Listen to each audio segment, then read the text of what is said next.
तो हेलो दोस्त, नमस्ते, प्रणाम। मैं आपकी मंजू मोहिनी और स्वागत करती हूँ सभी बहनों के चैनल पे। तो आइए, बहुत प्यारा सा गीत आप सबके बीच में आप सब सुनिएगा। अपना प्यार आशीर्वाद दीजिएगा। कैसा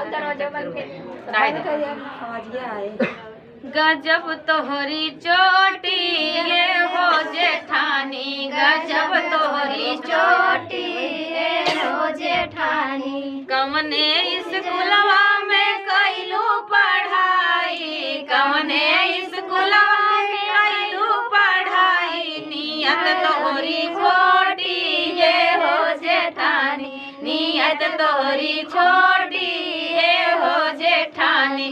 गजब तोहरी छोटी ये हो जेठानी।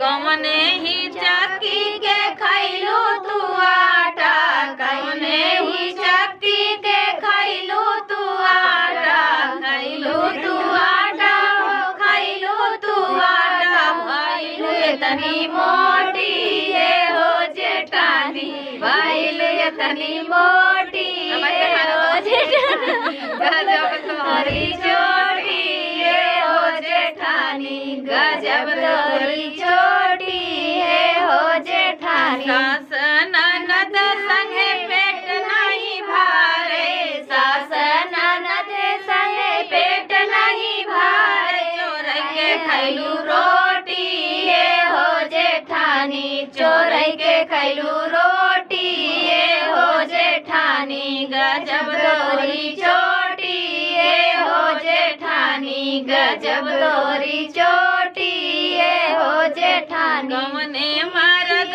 संगे रतिया बितालू, कवने मरद संगे रतिया बितावलू। लइका कैलू बेसी ये हो जेठानी, लइका कैलू बेसी ये हो जेठानी। गजब तोहरी छोटी ये हो जेठानी।